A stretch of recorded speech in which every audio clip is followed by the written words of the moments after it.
नमस्कार दोस्तों। आज की इस खास चर्चा में बहुत बहुत स्वागत है। आज हम एक ऐसे विषय पर बात करने वाले हैं जो सीधे भारत की आत्मा से जुड़ा है।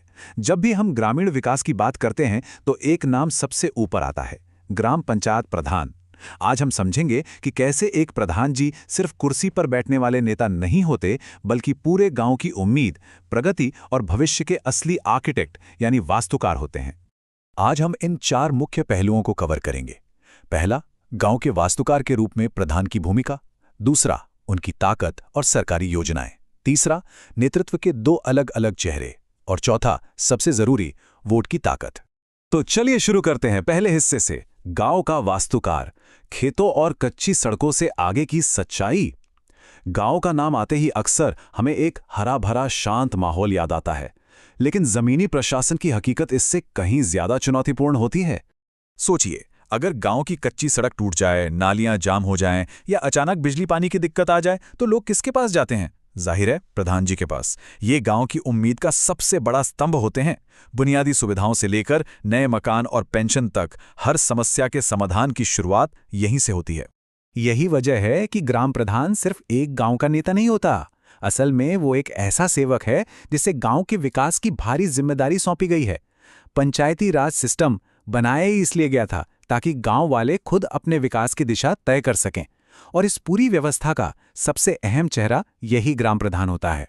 अब आते हैं दूसरे हिस्से पर, शक्तियां और सरकारी योजनाएं, यानी बदलाव आखिर आता कैसे है।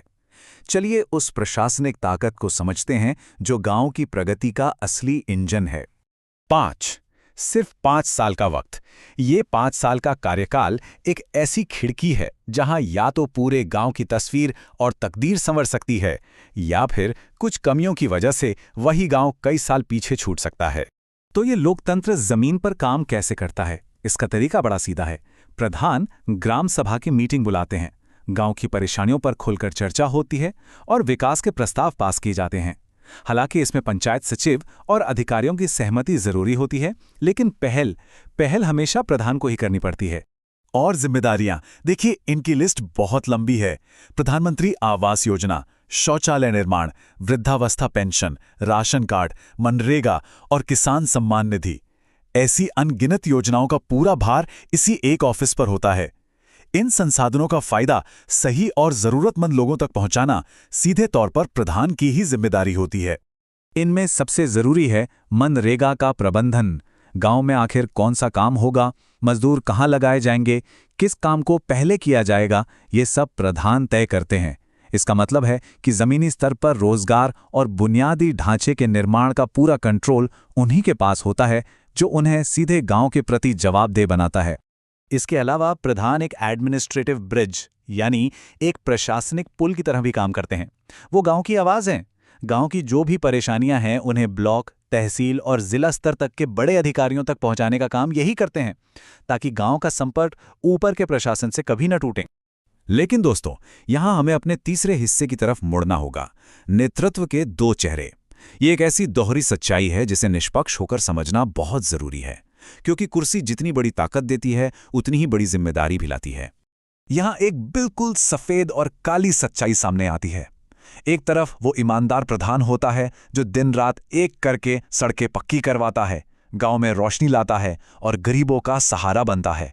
पर वहीं दूसरी तरफ कुछ ऐसे भ्रष्ट प्रधान भी होते हैं जो कागजों पर घोटाले करते हैं, सिर्फ अपने करीबियों को फायदा पहुंचाते हैं और असली हकदार बेचारे कतारों में ही खड़े रह जाते हैं। सच्चे और अच्छे नेतृत्व की पहचान आखिर क्या है? भेदभाव ना करना। एक आदर्श प्रधान समाज को बांटने के बजाय जोड़ता है, बिना किसी जाति, धर्म या अमीर गरीब के फर्क के।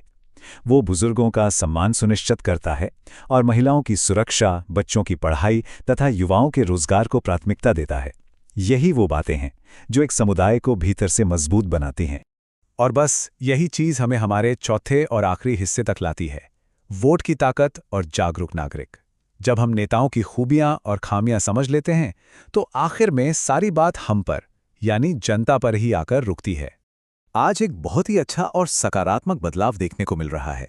लोग अब जागरूक हो रहे हैं और सवाल पूछने लगे हैं, और उनका सबसे पहला और जरूरी सवाल क्या होता है? गांव के विकास के लिए आखिर कितना पैसा आया? बात यहीं नहीं रुकती। इसी कड़ी में अगला सवाल तुरंत आता है, वो पैसा जो आया था वो आखिर खर्च कहाँ हुआ? ये सीधे तौर पर स्थानीय प्रशासन में वित्तीय पारदर्शिता और जवाबदेही की मांग है।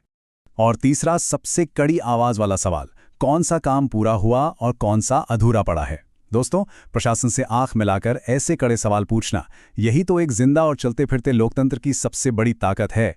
लेकिन ये याद रखना होगा कि आखिरी चाबी और आखिरी जिम्मेदारी वोटरों के ही हाथ में होती है। वोट देना सिर्फ एक अधिकार नहीं, एक लोकतांत्रिक फर्ज है। फैसला जाति, रिश्तेदारी या किसी लालच पर नहीं, बल्कि उम्मीदवार की काबिलियत और गांव के लिए काम करने की उसकी सच्ची नीयत पर होना चाहिए। पुरानी कुरीतियों को पीछे छोड़ना ही विकास का पहला कदम है। इस पूरी चर्चा का अगर एक शक्तिशाली निचोड़ निकालना हो तो वो ये है, गांव मजबूत होगा तभी देश मजबूत होगा। जमीनी स्तर पर सुशासन और ईमानदारी ही वो नींव है जिस पर पूरे राष्ट्र की शक्ति टिकी है। और इस नींव को मजबूत करने में एक अच्छे ग्राम प्रधान की भूमिका सबसे बड़ी होती है। तो आखिर में सोचने के लिए सिर्फ एक सवाल रह जाता है, क्या लोग प्रगति और विकास का ये नया रास्ता चुनेंगे या फिर अपने भविष्य को अतीत की पुरानी आदतों के बोझ तले दबने देंगे?